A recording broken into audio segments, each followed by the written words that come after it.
ये स्टूडेंट्स, आज के क्लास में हम बात करेंगे NCERT class 12 physics example number 1.12। और ये प्रॉब्लम मैंने यहाँ पे बना रखा है। इसमें क्या रहा है कि एक इलेक्ट्रिक फील्ड इधर है x के पॉजिटिव में E equal to 200 I newton per coulomb, और एक इधर है x के नेगेटिव में minus 200 I newton per coulomb. और ये जो फेस है ये फ्लैट फेसेस, इसका रेडियस दिया हुआ 5 सेंटीमीटर, इसको मैंने मीटर में कन्वर्ट कर दिया है। तो बोल रहा है कि नेट फ्लक्स क्या होगा, पहला है। तो देखो यहाँ पे इलेक्ट्रिक फील्ड इधर से देखो या इधर से देखो, इस फेस के लिए एरिया वेक्टर इधर होगा और इलेक्ट्रिक फील्ड देख रहे हो 90 डिग्री, इधर से भी देखोगे तो 90 डिग्री एंगल। तो इस फेस से यानी जो कर्व फेस है इससे तो फ्लक्स नहीं बनेगा, एक फ्लक्स यहां बनेगा और एक फ्लक्स यहां बनेगा।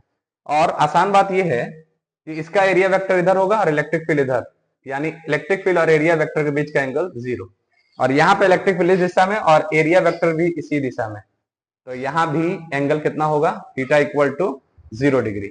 और इलेक्ट्रिक फील्ड भी सेम है, रेडियस भी सेम है, तो दोनों फेस से जो फ्लक्स आएगा वो सेम आएगा। तो मैं एक निकाल देता हूं, दूसरा सेम आएगा और ऐड कर देंगे।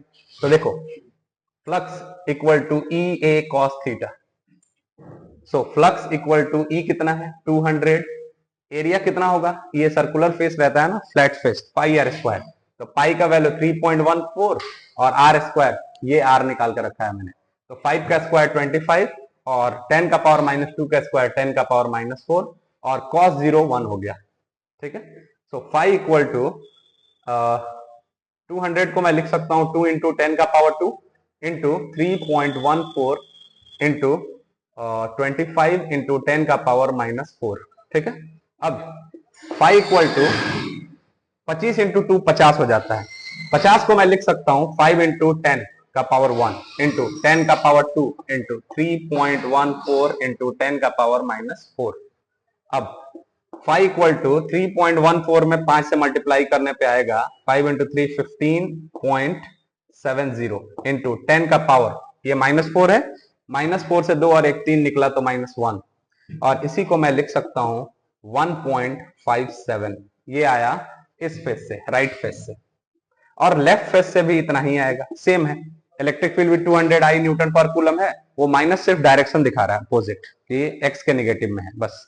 बाकी ये जो फेस है इसका जो रेडियस है, ये रेडियस आर, ये भी 5 सेंटीमीटर है, यानी एग्जैक्ट आएगा, एंगल भी सेम है।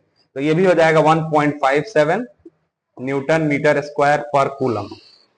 ठीक है, दोनों को ऐड करेंगे हम लोग, तो नेट फ्लक्स हो जाएगा 1.57 plus 1.57 equal to 3.14 newton metre square पर coulomb. This is the net flux. Now we have to find how much total charge is included in the surface.